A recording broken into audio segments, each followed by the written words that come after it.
Okay, so we've got an hour and 25 minutes now. I can happily talk for all of that, but I think it's probably better if we open this up a bit.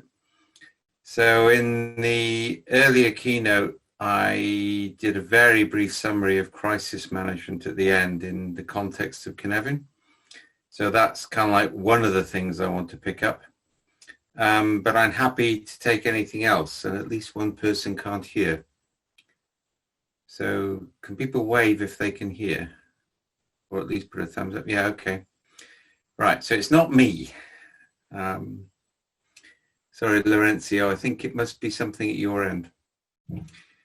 Okay, so has anybody got anything they want to raise, subjects they want to cover off in this time? This is the chance to raise it. I don't know if I have to do anything to authorize you, but I think you can just unmute yourselves.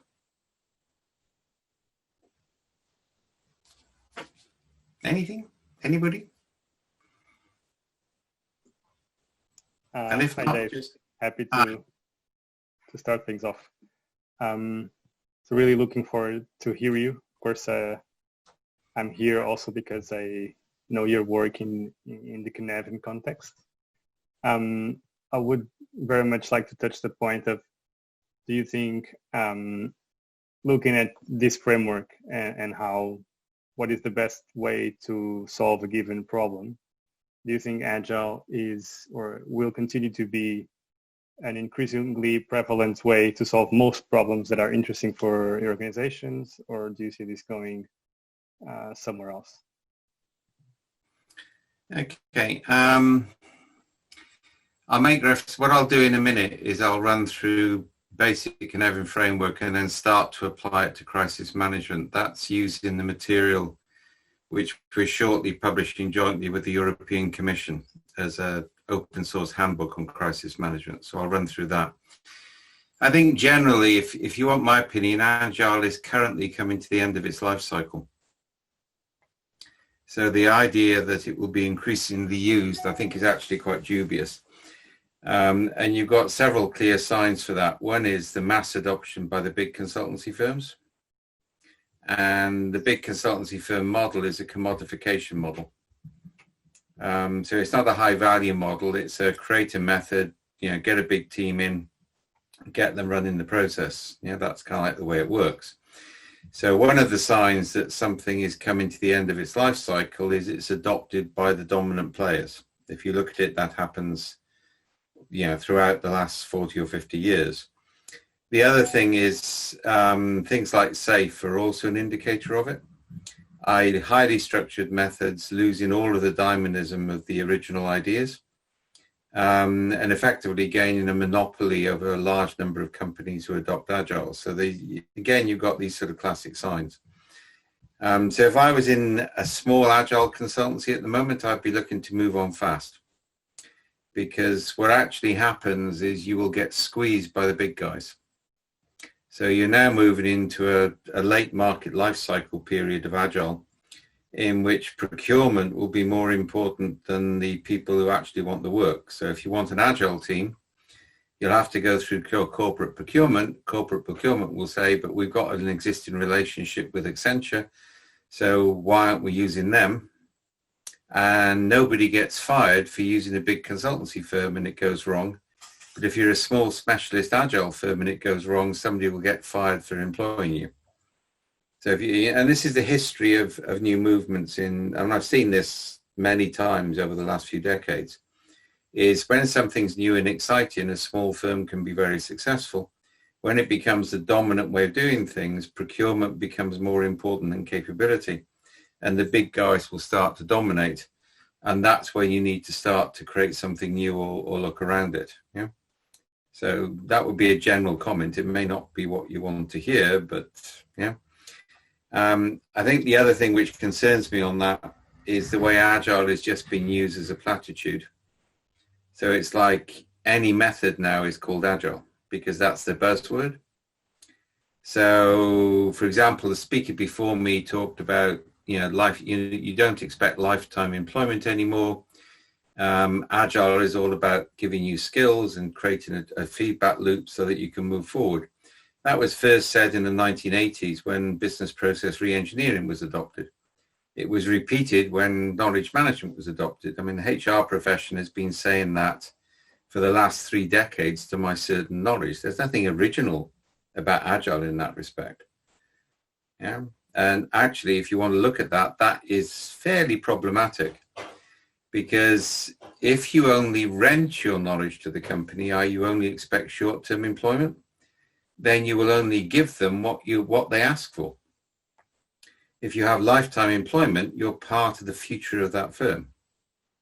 Yeah, so some of the movements I'm starting to see is the development of a small core of people, and this was actually the Japanese model, of people who do expect to be there for a long period of time, who are deeply committed. So we're getting into more of a mixed approach there. Yeah. But I say the concern I've got is that anything fashionable is now called Agile. Yeah, psychometric techniques, using colors or Myers-Briggs, which have been around for 30, 40 years, are suddenly being rebadged as something new and original and Agile. And the worst of all is communities of practice. I've seen them rise and fail 5 times in my career. And they always fail because they don't recognize that different people work at different levels of abstraction, and they over-focus on codification. And Agile has now discovered these as if there was something new and different, and is branding them up and running certification schemes. So degree of cynicism there. Yeah. Agile is no longer new. It's no longer novel. It's actually the norm. And therefore the best way of getting it adopted is not to challenge people too much, which is what SAFe does. Yeah, it creates a huge structure, lots of training courses, lots of endorsements, etc. Sorry, long answer, but yeah. I mean, my view on this, and I'll come on to this when I run through Canaan, is we need to start to move into a multi-methods approach. So I'll talk about this now because it's relevant, right? So one of the things I'm going back to is my original textbooks on object orientation. Because one of the things I was arguing for back in the 1980s is that people in organization were objects too. I was arguing then that object orientation didn't just apply to software. You could have polymorphism, you could have input-output, you could have inheritance in people systems as well. And to my mind, and say this is me in the 80s, I felt technology was becoming so pervasive, we shouldn't treat it as the end point of a delivery cycle, but we should start to see it as a co-evolutionary point at the start of a delivery cycle. Because in general, users don't know what technology can do for them. Yeah, so they don't know what to ask for. Yeah, kind of like technology can do things they've not even imagined they need yet. And if you look at it, that's the great success of companies like Apple. They don't respond to market needs, they actually create markets. It's kind of like the other way around, right? So to my mind, we need to start to define Agile methods as having inheritance, features of having standard input-output.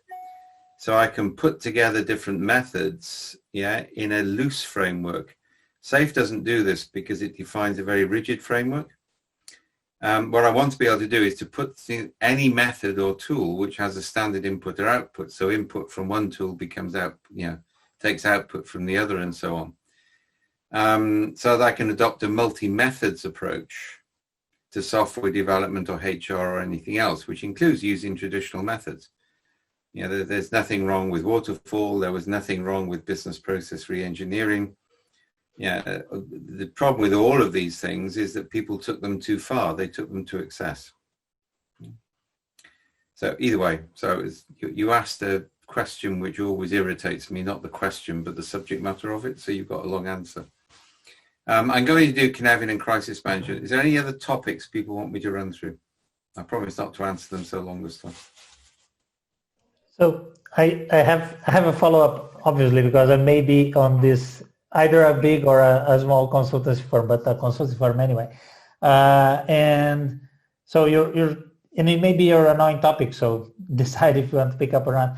But so now other companies like Spotify, Netflix, and like many other, Amazon, they are using things that are not necessarily labeled as Agile or formatted as Scrum, which I would question how much of Agile is Scrum anyway.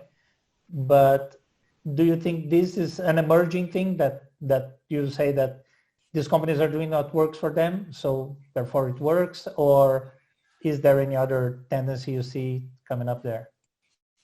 I think the great irony of Scrum is without Scrum, nobody would have heard of Agile. It would have just been a rather interesting meeting at a ski resort. Yeah. But because of Scrum, Agile adopted the codification of method and certification scheme, which meant it was inevitably going to become a commodity. Yeah, and this is the dilemma, and I think that's what we've seen happen. So about 2 years ago, if you had a successful Agile company with an international brand, any of the big 5 or 6 or 7, however you define them, was prepared to buy you at P ratios in excess of 15. That's a price earnings ratio. Now, for a consultancy company whose only revenue is consultancy and training, a P ratio of 1 to 2 is the norm.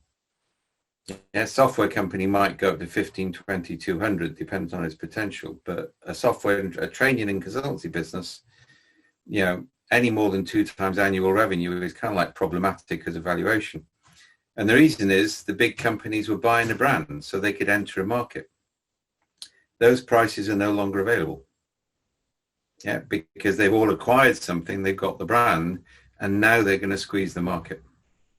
Yeah, so that's the point I made in the keynote about context. You've also got this other major problem. It's like, what is it? McKinsey's, I think, have decided they're the great propagandists for the Spotify model, despite the fact that Spotify say they haven't got a model and nobody should copy them anyway. Yeah, but that doesn't stop people. And the problem with recipe-based approaches, which is what Agile has become, is that people want to know the outcome. They don't want to start journeys. They want to know where they'll end up. Yeah? Now, if you're dealing with high levels of uncertainty, having a goal is actually quite dangerous because it reduces adaptability. Yeah, and one of the key things we say about complexity is you start journeys with a sense of direction. You don't try and achieve goals. Yeah. I said once at a conference in Scotland, which irritated everybody, so I was quite pleased with it, so I'll repeat it now, that Agile would have been a better place if it had scaled based on XP, not Scrum. Yeah, and all the XP people were very happy. And I said, but the trouble with XP people is they can't talk to ordinary mortals. So there was no chance it would ever happen, right? Kent Beck agrees with me on that, right? So I feel okay about it. And that is this dilemma of codification v novelty, yeah, that you've got to manage, right? So as I say, everything is now going to be anodyne and branded Agile. It's just like lean, lean bloody coffee, for Christ's sake. Where are we going, all right? So now you're going to find everything will be Agile, and the big 5, 6 will just hoover stuff up. So we need to move on with my lesson. That's good life cycle management. Yeah. But Dave, what you're talking about is just to stick another label to the same principles and ideas and move on. No, I think there are things which Agile did which were actually very bad. One is a certification scam. Yeah, the focus on certification has been deeply, deeply damaging for Agile. Because it's like you can buy a university degree in the States if you pay enough money from the right college. Yeah, and Scrum's bad at this. You can't call yourself a master of anything if you do an open book exam over the next 18 days, all right, on a multi-choice question. Right? So I think the certification stuff is deeply, deeply problematic. And you see Agile people with about 15 initials strung after their name. I've got 3 after mine, but all of them took at least 2 years in an academic study, all right? Not attending a 2-day course. If you want to keep your certifications up to date with Dean Leffenwell, all you have to do is pay money every year to read a slide set. So that is actually, I think, corrupting Agile, the certification scheme, and the belief that you can transfer stuff in very short training courses. So I think one of the things IT has got to do overall is to think about whether it wants to become a profession or not. because at the moment it isn't. Yeah, it's a fairly anarchistic group of ad hoc practitioners and a whole bunch of people who make their money out of training and certification. So I think some of the stuff, I think short life cycle development, which is what Scrum is about in Canaan terms, is a really good liminal technique. Yeah. XP is a genuinely complex systems technique, but we shouldn't have thrown out all the DSDM methodology. There was a lot in DSDM which had huge value, and a time box is very useful. You know, you guarantee delivery on a certain date, but you vary the resources or you vary the output, yeah, within agreed limits. Yeah, not every time box has got to be 2 weeks. Right? So that's the multiple things. So I think labels are actually bad, if you want my opinion, because then they get exploited too fast. Right? So I think it's a matter of practice changing, yeah, rather than creating another movement. There's a big thing coming up, you know, the 20th anniversary of Agile. There's an online set which Scott's set up in Scotland, which is going international next week. And somebody asked what I thought it should be about, what was the metaphor? And I said, well, you need to have a wake. Now you need to understand that phrase.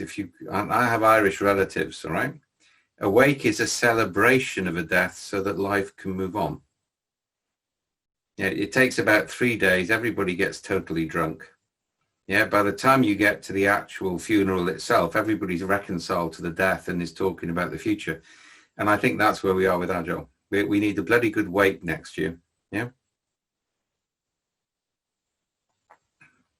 Did that answer the question, or did it make it worse? I have a small follow-up to mine. And where do you think this is going? Who do you think is doing it right now? Even if I knew, I don't think I'd tell you, because the temptation would be to go and copy them. And that's the big Spotify mistake. So you can't copy the end point of somebody else's journey. Yeah. And that's the thing people have got to understand. Spotify do what Spotify do because, first of all, they're Swedish, all right? I mean, the Scandinavia is a pretty unique culture anyway. Yeah, things work in Scandinavia that don't work in Britain or Spain or Italy, or certainly not in Germany. Yeah, so you've got a specific culture. Spotify had a major problem trying to get those principles adopted in New York because it didn't fit in with a pre-existing culture. Yeah. So I think, I mean, this is the complexity principle, right? So the work I do is to use natural science, not to use social science. Now that's a really important principle because my background is physics, all right? From the point of view of physics, no social scientist ever has enough data to form any valid conclusion whatsoever. So no social scientist ever repeats their experiments because they know they wouldn't get the same result. Yeah, so to me, that's not science, right? And these days, people are terribly selective about the evidence they use anyway. So if you look at Lacroix's book, Reinventing the Organization, he makes no pretense to do a scientific study. He just cherry picks aspects of examples which justify his thesis and doesn't investigate behind that. And that's increasingly common, yeah, as a method of working. There's a huge market to say things that people want to hear. Yeah, if you want to produce a best-selling book, give it a simple title, have a simple theme, and retrospectively cohere half a dozen cases from major companies to justify your conclusion. Yeah, that's kind of like the way it works. So what I prefer to do is to say, look, there are things we know about systems, there are things we know about human cognition that are subject to repeated experiments. So what we should do is be building within those ideas as a constraint. That's a key concept. So you don't, and this is the chef v recipe book metaphor. So a recipe book user wants to follow a recipe. Yeah, nothing wrong with that when you learn to cook. Yeah, when I first went to university, I got given a recipe book, I taught myself to cook. But a chef doesn't use a recipe book anymore, except as a source of ideas, because they understand the theory of taste and they've got 4 or 5 years of practice. Yeah. So they can adapt in context. If the recipe book user comes into your kitchen, and you ask them to cook a meal, if you don't have all the right ingredients and all the right equipment, they can't succeed. On the other hand, the chef can produce a wonderful meal from whatever you happen to have lying around. Now, at the moment, Agile is producing nothing but recipe book users and not chefs. Yeah. So the principles are fairly simple, right? First of all, there's a thing called inattentional blindness. You will not see what you do not expect to see. So the classic experiment on this, which makes the point, is if you give radiologists a batch of x-rays and ask them to look for anomalies, and on the final x-ray you put a picture of a gorilla which is 48 times the size of a cancer nodule, on average 83% of radiologists won't see it, and the 17% who do see it come to believe they were wrong when they talk with the 83% who did. Yeah? Now, that's because we only scan about 3 to 4% of what's in front of us. That partial scanning triggers a series of memory responses, and we blend the memories together to come up with a unique form of action. Okay? That's the reality of human decision making. You can't change it. Okay? So with that very simple scientific fact, I've just invalidated 90% of systems analysts, because you won't see what you don't, you won't hear what you don't expect to hear. You literally won't hear it. Okay? So that's where we get into what we call then articulated need mapping, which is literally continuous journaling capture from multiple users, and then clustering that to identify needs against which technology can be applied. Or it's where we present a problem to, say, 1,000 respondents and find the 17% who are seeing it differently and go and talk with them before they talk to the 83%. So you see how theory works to method? Yeah. And by the way, Gary Klein and I and others refuse to use the word cognitive bias. Yeah, we call them cognitive heuristics. Yeah, so-called cognitive biases actually emerged because they actually reduce the energy cost of decision making. So they ain't going to change. Yeah? If you want to manage a complex system, then what actually matters is how things connect, not what they are. Right? So connections matter more than things. In human development, the famous phrase on this from Kierkegaard is nature may deal the cards, but nurture may deal the card. No, sorry, I got it right the first time. Nature may deal the cards, but nurture plays them. So you may have innate genetic dispositions, but what actually happens to you over your life will determine whether those genes are activated or not. Yeah, just because you've got a genetic disposition to breast cancer, for example, it doesn't mean you will get breast cancer. If you change your diet, that gene disposition will never be activated. Yeah? So that starts to rethink things a bit. So what matters in complexity is how people connect with each other. So all these attempts to define the ideal leader or to classify people according to 3 colors or 7 characteristics are just bad science and basically a waste of time. There's no scientific basis whatsoever to any of them. Yeah? Any cognitive neuroscience would wince at the idea that you have an innate disposition, because actually you don't. Context can change you radically. Yeah? So what you do in complexity is you reduce the granularity of your objects, either software objects or organizational objects or information objects. You change the way they interact, you distribute the cognitive function, and you disintermediate decision makers. You allow people direct access to raw data. So I would reject, for example, the concept of story points or epics, because I would want to put developers in direct contact with clusters of real anecdotes from users, rather than let somebody synthesize those into a document, at which point they'll lose things the developer might spot. That's the weak signal detection problem. Yeah? So I say there are basic principles we can apply which come from natural science. And my view is the next, and this is kind of like the beyond systems thinking approach, is that we need to train people in those principles and let them apply them and stop them creating fad-based cyclical movements with fancy names. Yeah. And I just say this, all right, there is absolutely nothing in Agile which wasn't around when I entered management in the late 1970s. Absolutely nothing. Yeah. It's just a rebadging of common sense. Yeah, so there's a better basis for us to work from.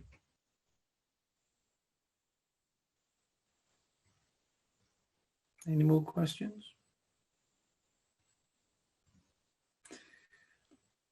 Okay, can I ask a question? How familiar are people with Canaan?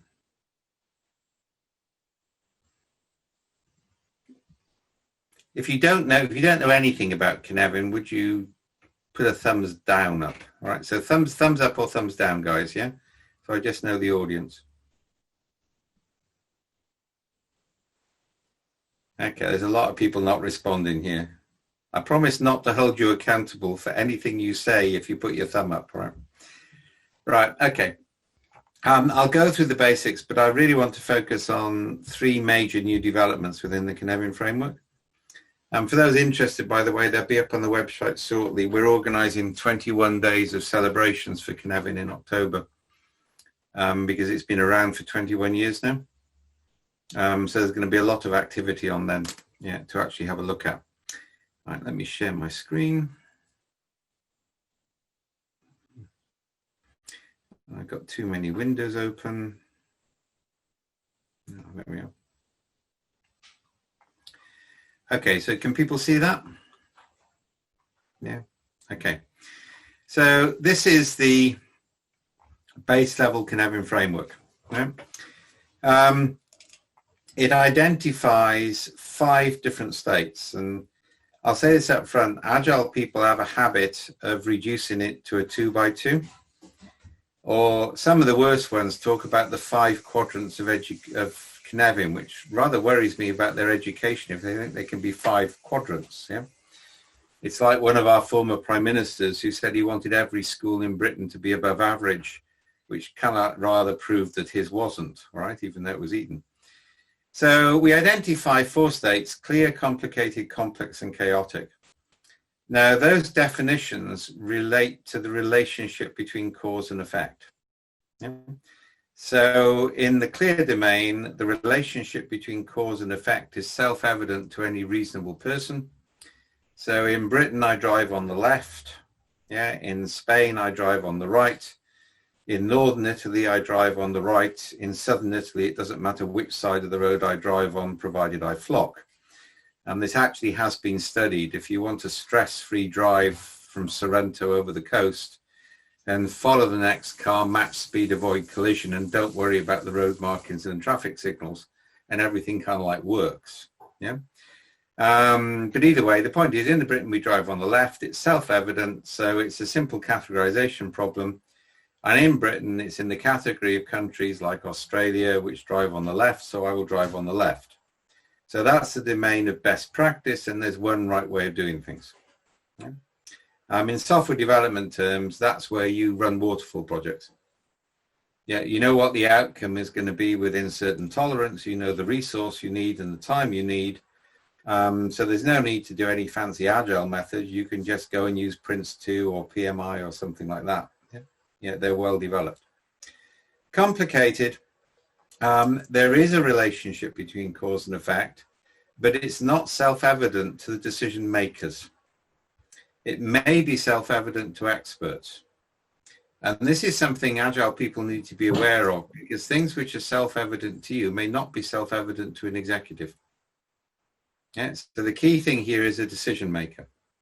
So if it's complicated, you either have to bring in experts who are trusted by the decision maker, and that's a significant qualification, or you have to do some sort of analysis or investigation to find out what to do. But there is a right way or a set of right ways, and that's what we talk about as good practice. Yeah, in software development terms, that's the domain of things like time boxes. Yeah, we've got a degree of ambiguity, a degree of uncertainty, but we know we can deliver something which will be at least this and might be this with these resources in this time scale. And then we'll either vary the resources, yeah, or we'll vary what we deliver, but we'll guarantee you a delivery date on this date.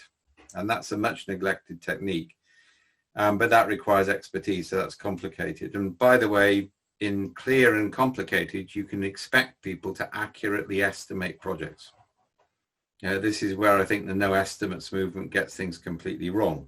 I think they get it right somewhere else. Yeah. So you should be able to estimate. The issue is whether everybody can see what to do or only some people can see what to do. And that's the key difference.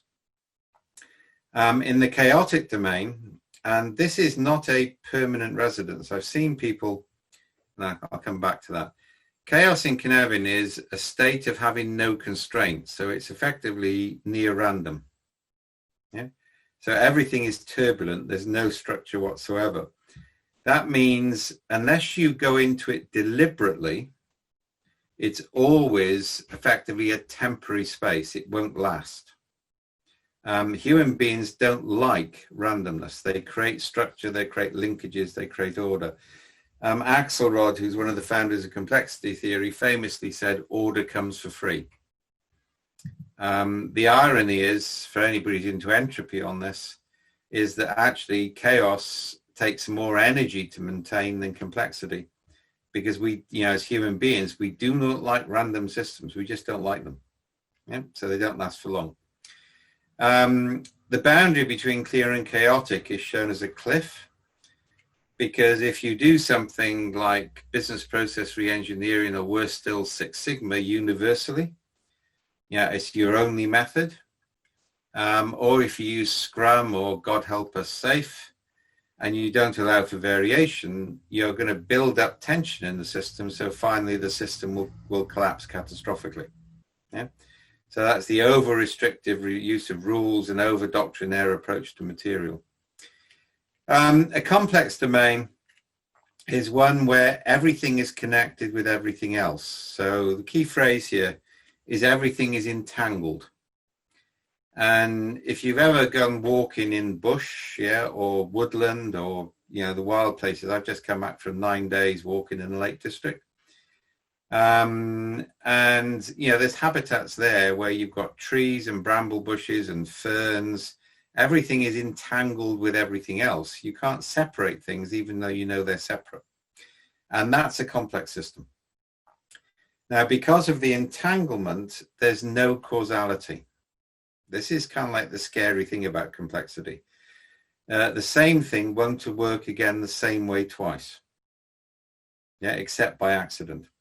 So a complex system is dispositional, it's not causal. That's a key phrase. It means it's high levels of probability coming here.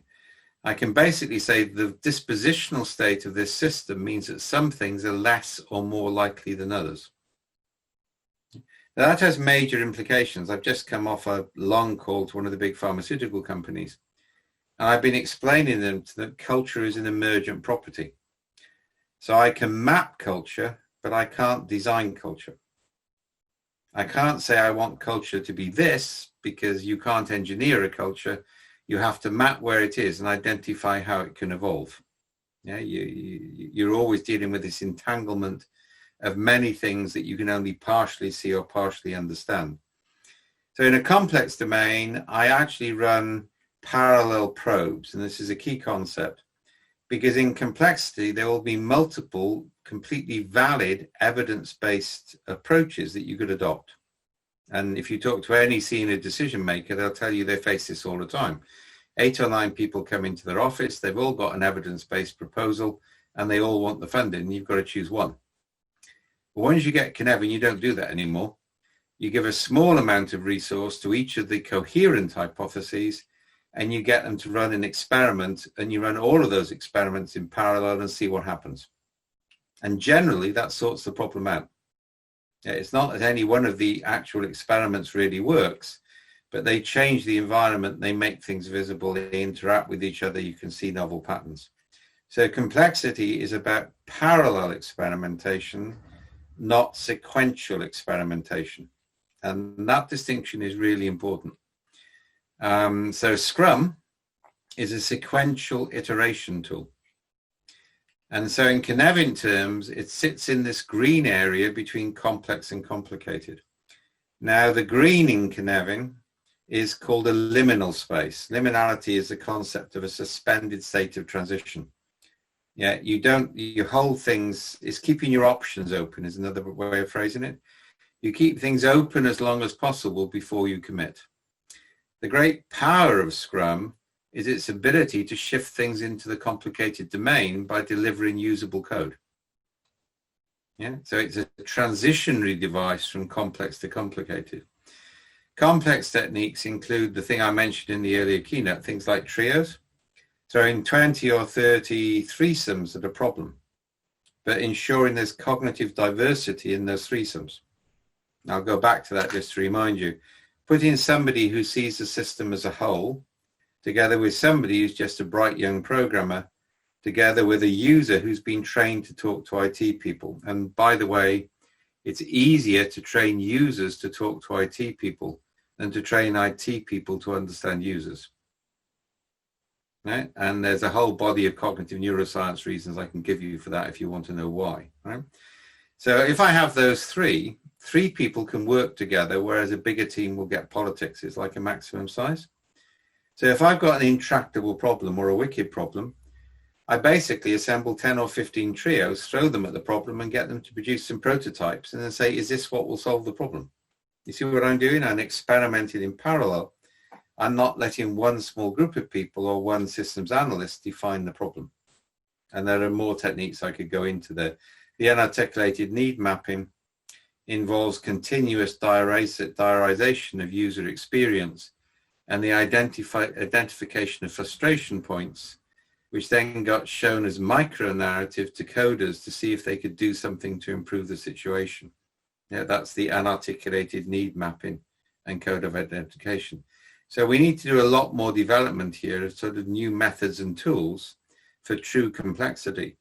But the goal of complexity methods is not to be universal, but to shift the problem into the liminal domain so that techniques like Scrum can work better. You see my point about multiple methods?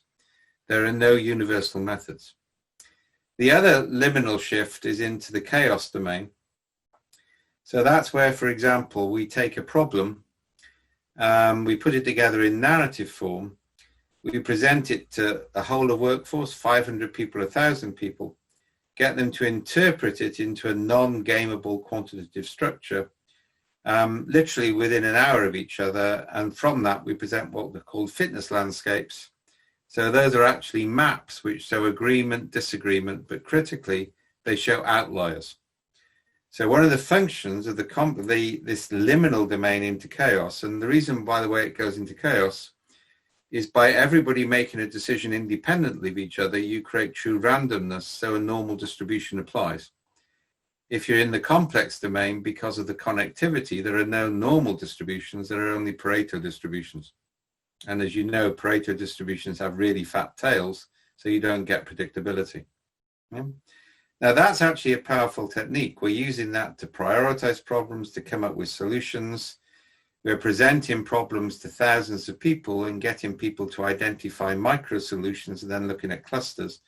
What we're doing is finding the 17% who are thinking differently, who've seen a gorilla, and bringing them to the attention of decision makers. All of this work, by the way, came out of a decade of work I did with DARPA in the United States on counterterrorism before and after 9/11. Because the key problem in counterterrorism is how to identify things early that you later realize are significant. Yeah, and that's the sort of stuff we're bringing sideways. So that's kind of like that liminal domain. Now, the central domain of Canaan, which used to be called unorder, is now called confuse, which is a better name. And confuse isn't necessarily negative. Yeah. I'd say I've been walking for the last 9 days in the hills. On at least 2 occasions, I've been in a complete wipeout in terms of mist and fog, and I'm confused. Now, there's no problem with me being confused if I know I'm confused and I've got a map and a compass and a GPS device, so I know how to get out of the confusion. The problem with confusion is where you actually think you know what you're doing and you stride out confidently following a path, and then you discover it's not a walker's path, it's a climber's path, and you literally walk over a cliff. That happens more often than you would think.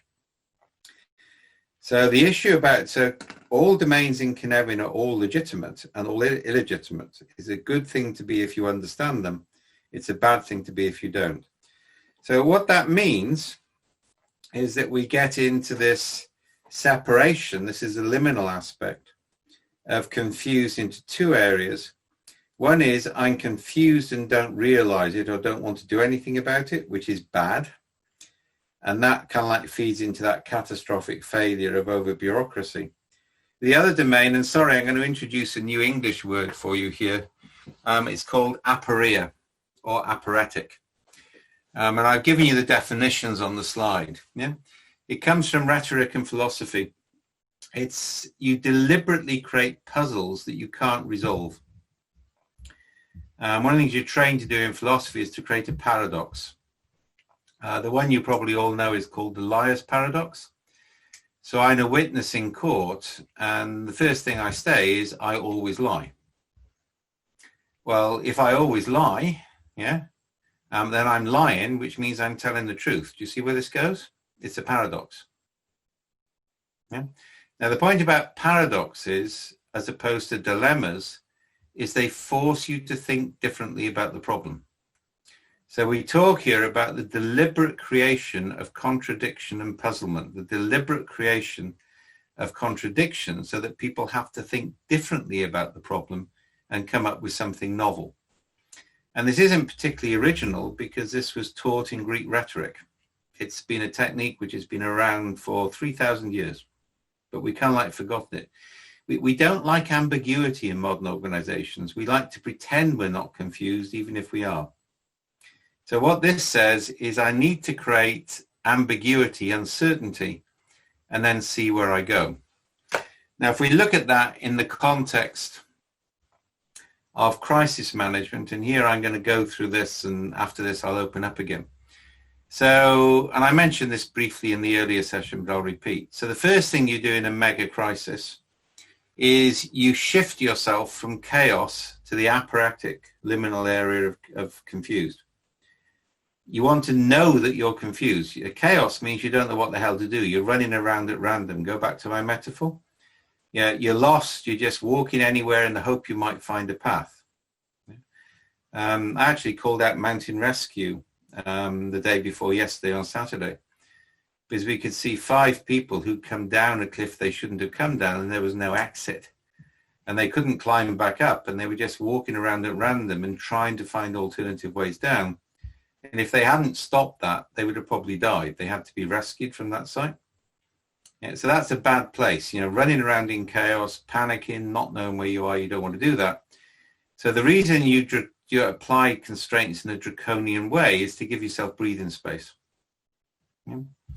I've done that in software development many times. And I remember once we had a big problem with a massive stock inventory system, to the point where I'm a general manager by now, but it's got to a level of client escalation where I'm pulled in to directly manage a software team, which I haven't done for 10 years. Yeah?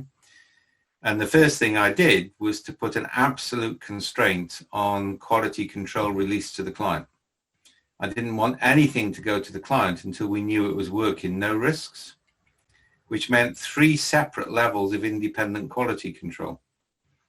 And the way we reinforced that, by the way, is if you could catch anybody not using the procedure, they had to wear a gorilla suit until they could catch somebody else making the same mistake. We used a bit of humor on it.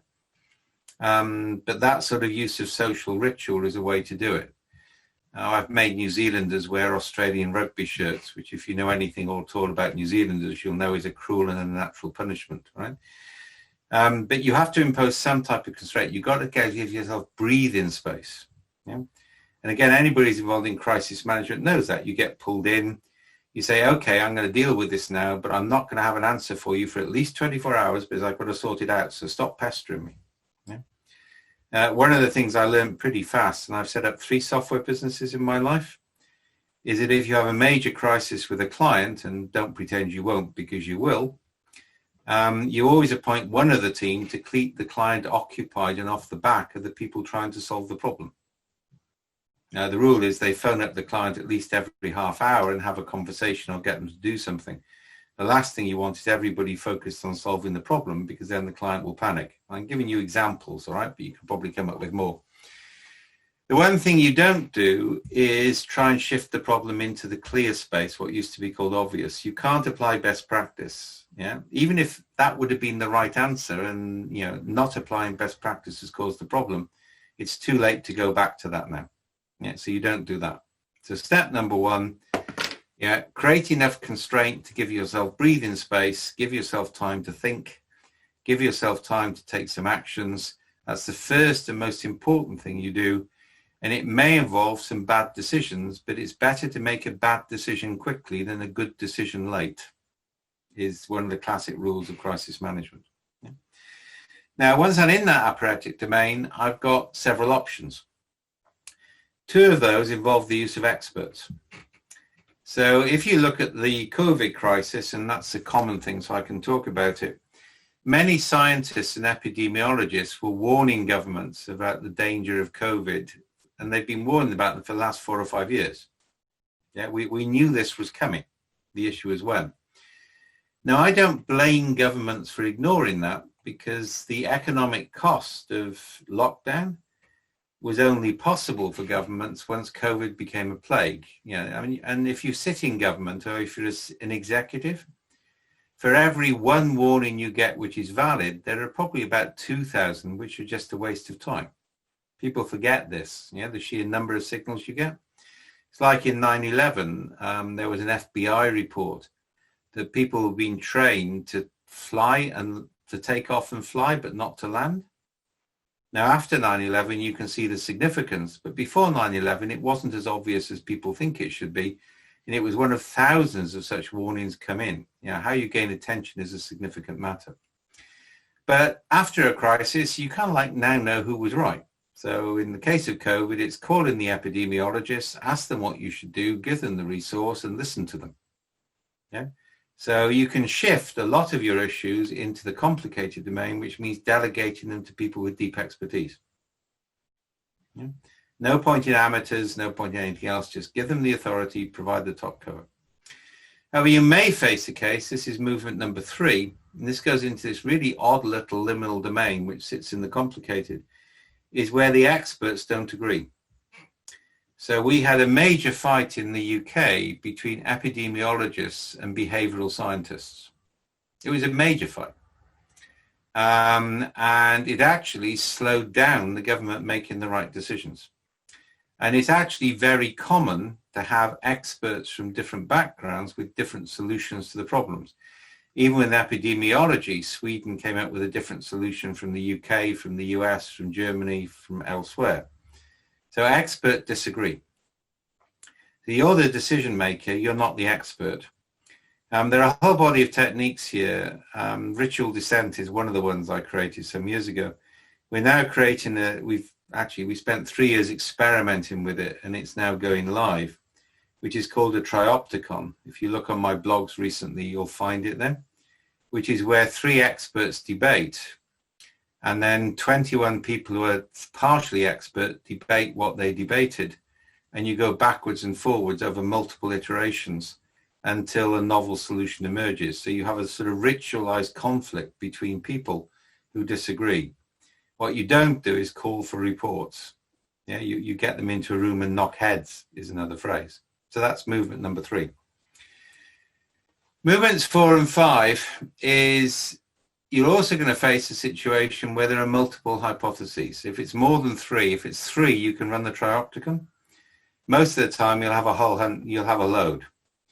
Well, instead of trying to work out what's right or what's wrong, you give a small amount of resource for people to run experiments to test their hypotheses over a short life cycle, very short time scale.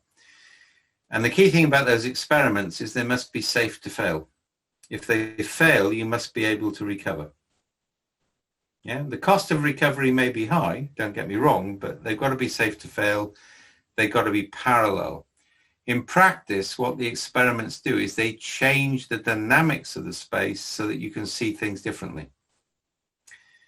And if you're not sure that you've covered all the hypotheses, you think there may be something you missed, that's where you do movement 5, which is that shift into the liminal domain with chaos, where you present a situation to everybody and ask them to come up with solutions and interpret them, and you look to find the outlier groups and you go and check those guys, because those are the people who may see something you didn't do. Now, this is a process, is a good example of using Canaan. Yeah? It doesn't start by overall classification. It starts by shifting things into the confused space, but the apparatic aspect of that, and then starts to shift problems into different domains. And your key question is, do you go around this anti-clockwise or clockwise? So do you go 2, 3, 4, 5, or do you go 5, 4, 3, 2? Yeah, and that really depends on the degree of uncertainty that you've got. It's probably some sort of mixture between the two. Yeah. Now, say we're documenting this in the EU Handbook on Crisis Management, together with lots of other examples and the like. But what you're seeing here is an example of theory applied to practice. Yeah, we know the nature of causality in the different types of system. We know the nature of the way that you achieve shifts between them. So we develop methods and tools which are consistent with that. So that's I just put that up and I'll let you have that later. A lot of people confuse the Stacy matrix, which is how Agile got started. If you go back to Ken's work, when he created Scrum, he used the Stacy matrix. Zimmerman is known in health. The key difference between Canaan and Stacy is that Stacy sees everything on an axis based on human perception. Canaan focuses on boundary conditions and assumes that not all of it is based on human perception. Some of it is based on the underlying nature of the system. So that was me taking some aspects of this. That's the application to crisis management. But still, at its nature, if we actually go back to the original Canaan system, yeah, you've got clear, complicated, complex, confused. You've got the liminal domains between that. You can see how we use Canaan in a multi-method, multi-tool approach. Yeah, what type of problem am I facing? Well, these tools work well for this type of problem. These tools will work well for that type of problem. Yeah, a release train is quite good for dealing with complicated things, but it's really bad for complex. Scrum is brilliant for liminal, complex to complicated, but it's a waste of resource with a complicated problem, and it just isn't adequate in terms of its cognitive change to handle complexity. Yeah. And again, I say I could go around more examples on that, but that's the sort of fundamental principle of this in terms of the way that Canaan is meant to be used, is to allow that sort of multi-method type approach. I'm now trying to stop sharing the screen, which is always difficult. And open up for questions, ideas, conflict. I'm happy to have an argument with anybody. I have no problem with that whatsoever. Yeah. And it's terrible presenting to Zoom screens because you don't know whether people understand you or not. Did that make sense? Did it not make sense? Any questions? What? Yeah, I have a question in chat. It's about the relationship between the complexity of the parallel probes. So should I try to make all my probes complicated or clear, or it doesn't matter? No, I think if you've got a series of hypotheses, and I mean, one of the definitions of complexity is you have conflicting hypotheses about what to do, and you can't resolve which is right on an evidence based on the time frame for decision making. That's kind of like, that means it's complex.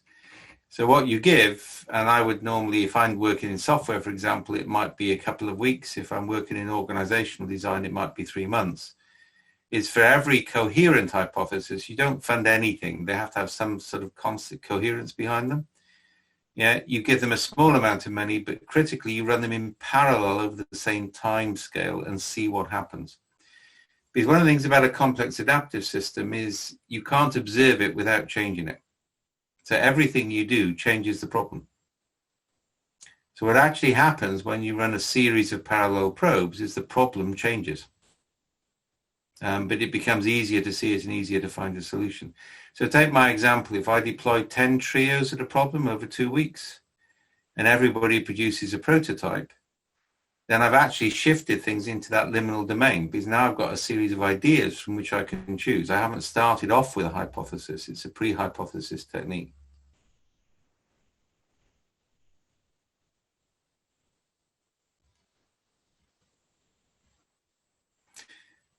Customer journey map, just coming on to that. Yes and no, all right. I mean, when we got started on the counterterrorism stuff, which was fascinating, and I was working with John Poindexter, who you might remember was Ronald Reagan's national security advisor. So we were working with people at the top of the US government. One of the things which came out of that is that anything explicit will be gamed. So the minute people know what the right answer is, this is the problem with surveys, is people know what answer they should, would make them look good. So that's what they tell you. You can't trust the result. So what we focused on is quantitative data, but in ways which couldn't be gamed. So when we do journaling, people are continuously journaling their experience, without the context of doing it for software development or without the context of system design. And when you get clusters of problems, then you put programmers on it to say, can you do something to help this? And then you go and say to people, would this work? So that's that pre-process before you move into user requirements. And articulated mapping does that at much bigger scale. But it's indirect, not direct. So when, for example, we're working on, we're doing a project on merger and acquisition at the moment. What I've got is people on the leadership development teams of both the acquiring and the potentially acquired company, keeping journals of their experience of being taught how to lead and being given weekly tasks to go and interview employees. What they don't know is they're feeding us data as to what's going to work or not work if these two companies merge. But we haven't made it explicit because then they would game it. And I can't overemphasize that. Anything explicit will always be gamed.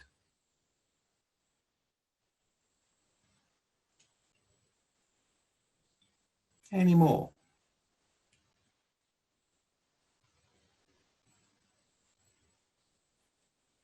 You have to turn your mic on. Sorry, Dominique. I think you're trying to say this way, maybe. Better. I like the framework. I've tried to use it a couple of times, but there's one thing that's I'm bothered a little bit because when I see complex problem situation, I tend to think of it as something that you can't make simple. You have more to adapt your way of working with it rather than try to simplify it so that you can apply more simple tools or methodologies or whatever.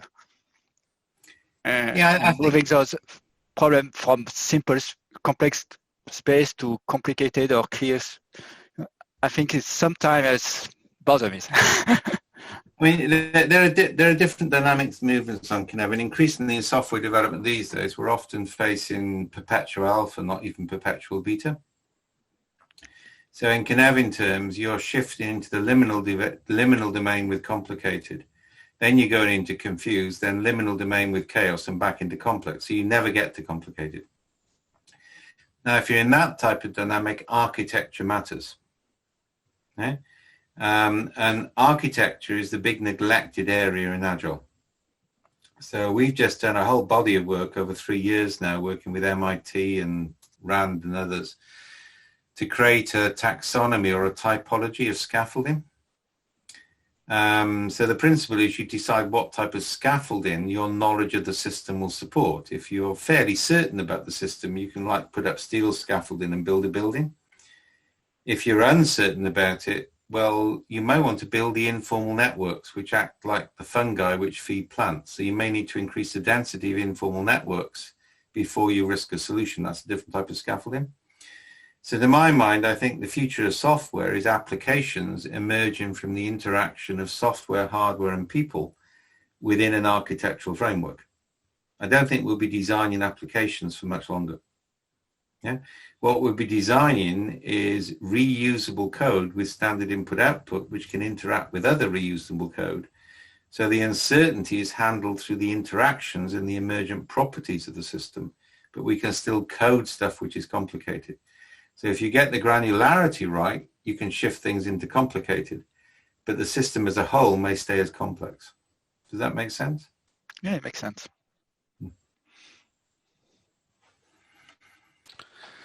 I had kind of a question that related to the gaming. When somebody knows that they're being measured, and they'll game the system. I was having a discussion with someone about Canaan, and they said pretty much the way they read it was that any system that involves humans becomes complex because the humans, you can't predict the outcome of what they're doing. So what do you think about that part? I think it depends on the granularity of how you look at it. There are lots of things in human systems which are complicated and clear. If you look at a human system as a whole, yes, it's complex. Yeah, but we all drive on the left, and if you've got any sense, you take a head torch onto the mountains, and we manage the complexity of our world by actually making aspects of it complicated or clear. Yeah, so it seems this desire to lump things into one category or another, rather than realize that they, different aspects fit in different domains, and you've also got movement between them, right? But the measurement is a problem. I mean, I can send you the scientific research on this, and just to be clear, there is no evidence to contradict this statement. Whenever people are working for explicit goals, it destroys intrinsic motivation. Okay? And if you look at what we do in education, in health and social services, we litter stuff which deeply requires intrinsic motivation with explicit goals. And so you get people doing what they need to do to achieve the target rather than doing what's needed. Yeah. Now, this is where, some of the stuff I'm about to start, hopefully within COSA, you deliberately choose one of the most conservative of organizations, is to basically say this specious row between some people in COSA and the no estimates guys, where they're tearing each other apart on social media on a daily basis. And the problem is they're both right within specific contexts.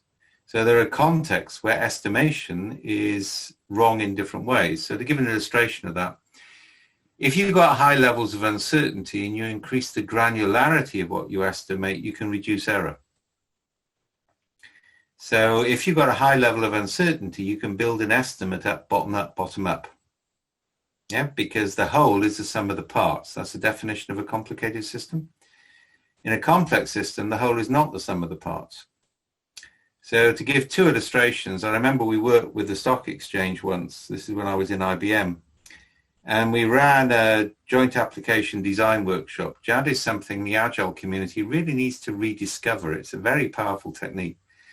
And over 2 days, working with core teams in a bear pit and support teams online, we produced a best and final IBM estimate for a $6 million project.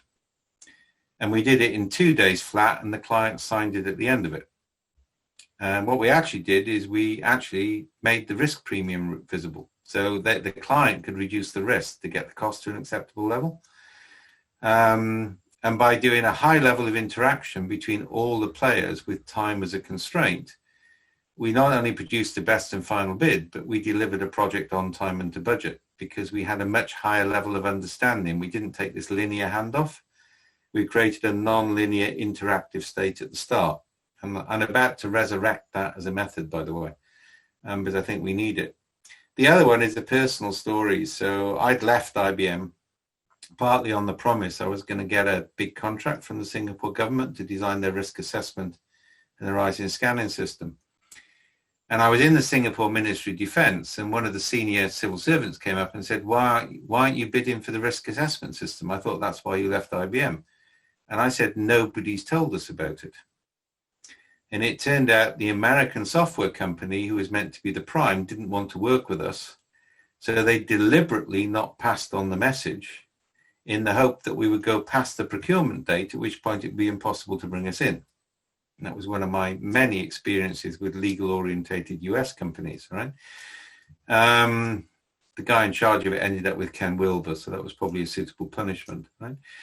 So I had 48 hours, and I knew my budget was 1.3 million, and I had 48 hours to estimate. So myself and my technical officer chunked the development into things that could be defined and which could be coherent. We worked out for each of the chunks how many people could work on it and roughly how much time they need and doubled it. And that was our estimate. I mean, it was a bit more sophisticated than that, and we had blind trials. But actually, we came in at 900K on delivery cost. Now, when I sat down with another partner and we estimated it the IBM way, The estimate came up at 4.5 million because the risk premiums kept adding and adding and adding, and nobody saw the system as a whole, and nobody brought the delivery mechanism into the estimate. And when it all went badly wrong, because the American partner had no idea about bloody relational databases, they were designing flat files, as we found out 1 year into the project. Yeah, and we had to rework half the code. We could still deliver within budget. So we changed the granularity, and I think that's one of the areas I want to do some more investigation on, is what's the optimal level of granularity and that comes back, I think, a little bit, to be honest, to Lorenzo, to your question, is get the granularity right so that you can deal with things as if they were complex or complicated and don't get them confused. So one of the principles of Canaan in use is reduce things until they're clearly complex or complicated and then stop. Don't reduce them further.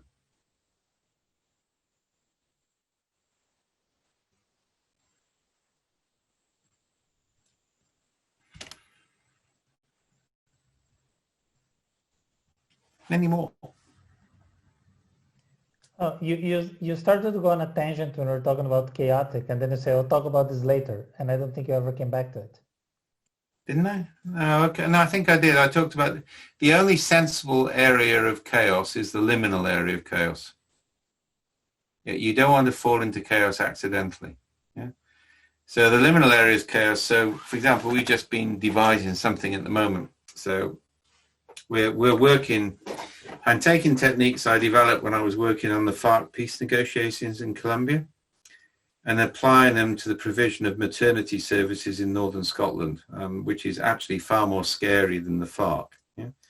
So we got 3 or 4 groups in major conflict with each other, massive conflict. I mean, most of the doctors would like all of the women taken to hospital at 6 months pregnancy so that they can be put in wards and they can get a good success record on birth. And the women kind of like feel they should be allowed to have birth in a local hospital or at home. Yeah, so you've got this conflict. Yeah. So what we're doing there is where each of the groups is producing a statement of the problem as they see it. Each of those statements, there's 3 major groups doing this. Each of those group statements will be interpreted, and this is non-gameable, so it's not a questionnaire, by every single midwife and every single parent who volunteers and every single medical staff. And from that, we'll produce a map which shows where they're in agreement, where they're in disagreement, where they're in violent disagreement, and where there are outliers. Yeah? Now, that's an example of the liminal area of chaos. Yeah? What we're doing is all of the agents are separated from all of the other agents. You might know this as wisdom of crowds. So when the USS Scorpion grounded off the coast of Portugal in the 1970s, they didn't know where it was, so they gave partial data to different groups of experts around the world, got them all to estimate the position, didn't allow them to talk with each other. None of them were remotely right, but a probability distribution of all the experts was within 600 meters of the submarine. Right? Now, there are sound statistical and cognitive neuroscience reasons why that works. So we're now doing that at scale, yeah, on initial problem definition and also to resolve conflict. Yeah. But to my mind, that's one of the key things to do in software development. You start with effectively multiple agents assessing the situation to see dominant and non-dominant patterns. But most people start with a dominant pattern because that's, I've got a budget, I want to spend money on X. And then you get slotted into that process and you may well miss opportunities. I think one of the big things Agile has got to do is to stop dealing with user requirements and co-evolve those requirements with the capability of technology. And none of the Agile methods do that.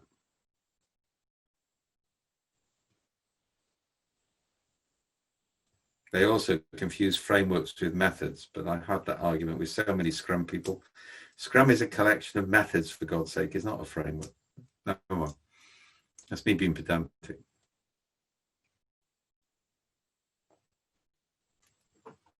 Any more? Did you ever think about teaching complexity thinking in high schools? Because I think as long as we don't learn how to think about complexity, it's going to be very difficult to use it in all our activities, management, process, software development, and whatever? I think there's some. I don't think I'd teach complexity. I mean, I teach it at postgraduate level, right, in 5 or 6 business universities, and with the University of North Texas, by the way, we're about to announce the first complexity-based remote learning MBA. Yeah, which is about 1/3 my stuff and 2/3 theirs. So that's going to be good news. I think in school you need to do things differently, and I'll give some personal examples. One of the things we need badly in software at the moment is generalists, but we haven't. Software is deeply specialist. Yeah. I mean, I've coded for a lot of my life, but I mean, I learned on punch cards at school. Yeah, and then didn't code for about 5 or 6 years, then used high-level languages. So for me, technology was a tool. Coders these days have been coding since they came out of the womb. Yeah, so they're highly specialized. Also, in general, good coders are towards the autistic end of the spectrum, and there's nothing negative about that. It's actually linked with mathematical ability and other things as well. Yeah. So we're ending up with people who are deep specialists, and we've got very few generalists left because the educational system doesn't produce them. So to give you my favorite example, when I went to school in Wales, I mean, I did at A level. I did pure maths, applied maths, geology, physics. Yeah. Yeah, so that was 4 A levels, right? But everything that the English 6 had read, all the novels they were studying, I'd read them. Yeah, I mean, everybody in our 6th form, even the scientists, knew most Shakespeare plays. Yeah, the assumption was you would know a little bit about everything, right? That was just the norm. And we were examined twice at the age of 16 and 18, and you weren't allowed to do things module by module. My kids grew up with modules. Like, I've done a module, I've got a tick in the box, now I'll move on to the next one. Yeah, and you can see the same thing in Agile certification. The other great thing we did was to be debated. So I still remember walking to the front of the class. So I'm 11 years old, all right? I've just gone up to the big school, which means I'm allowed to wear long trousers rather than shorts. We were only allowed to wear shorts to school, which in a cold winter was, shall we say, a certain form of punishment, right? And I walked to the front of the class and I got given a card, and on it was written, "You support capital punishment." Something I think is abhorrent, by the way. And I had to speak for 7 minutes without preparation in favor of something I disagreed with. And we did that every week from 11 to 18. And some of us went on to do it competitively, right? Now, the net result of that is you read everything, but you didn't know what you were going to get hit with. And you learned to be hypercritical, because arguing for things you don't believe in is a damn sight more better training for being critical than being trained in logic. Yeah, it sort of teaches you instinctively. So I think we need in school at the moment is less teaching people about complexity, but creating processes which make people curious and get them to produce novel connections between things, and give them, I mean, this is desperately needed in politics. We should be teaching people rhetoric, because the spread of fake news, the ability of people to fall for things is actually increasing at the moment, not decreasing. Yeah? So I would create processes so that people learn complexity at a more intuitive level rather than formally teaching it at school. Would be but even just intuitive level, I think, can be interesting. The ability to discuss about different subjects and not just have a causal view of everything. And one of the things they did in Australia with great success is they taught philosophy to kids at the age of 8 or 9. Oh, that's good. Also. And what they actually discovered is kids at the age of 9 really take to philosophy because they're asking those sort of questions. Yeah, and it's a much better time to teach them when they're older. But I see a lot of experience like this everywhere. In France, there's a couple of schools doing that kind of experience, but it's very few. Most of the system is very traditional. Well, and it's not moving very quickly. I still remember when I was doing a partnership with Unilog in France. This is a French-British partnership. And the director on the other side was actually from Breton. Now, for somebody from Breton to be on the board of a company which is entirely composed of people from Paris Grande Écoles meant he had to be bright beyond belief, right? And the fun was he could speak Breton and I could speak Welsh, and we could therefore confuse both of our boards and get things through, right? But one of the things that you see is this lack of diversity. So the Grande École system in France reduces diversity badly, right? It's still not as bad as our bloody private schools, all right, which have produced the 3 worst prime ministers in British history, and that's going pretty much far, right? But we lack this diversity in the system. We're not building diversity. Yeah? And when people think about diversity, they think about homogenization. One of the key phrases I produced a long time ago is called coherent heterogeneity. You need people to be different and have disagreements, but to still be able to talk with each other. What you don't want is everybody agreeing with everybody else. It's like the whole corporate values movement. I mean, the good news is you'll never have common values. The bad news, if you did, the system would have lost its capacity to evolve. Yeah, it's called requisite diversity in ecology. Without diversity and without conflict, there's no evolution.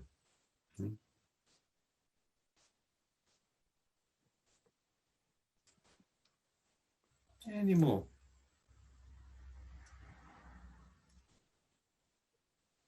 No. We're coming to the end of the slot, so that's not bad. We filled most of it. Okay, I'll send the slides to Hugo, so you've got a copy of those. Yeah. Yeah. Some of the stuff I've talked about is on the blog. The blog is where I do most of the primary idea development. So searching on keywords there will get it to you. And as I say, the Canaan 21 celebrations start next month. So there's 21 days of events around Canaan. So there's going to be a lot of people talking about how they've used it and what they've got out of it. So you might want to have a look on the website for that. Yeah, I've seen it, but I don't know if I can at the time. We will record them all. The website being the Cognitive Edge website, or? Yeah, it is. It's going to be relaunched next week. So we got a brand new website and a brand new branding coming out next week. Yeah. Is there a mail list I can subscribe to? Yeah. Yeah, you can even pay to be a premium member. Yeah, we need to make money to survive, so we try and make it cheap, but you can be a premium member. Yeah. But Canaan is in the public domain, and our methods are all open source. Yeah, we've always done it that way. Yeah. Okay, thank you all. Yeah, and I'm sorry we're not all in Lisbon having this discussion. I was going to go on and do the Compostela from Porto up to the cathedral, but all of that's been cancelled. Yeah. So hopefully next year in Lisbon. Yeah. Okay. Cheers, guys. Bye.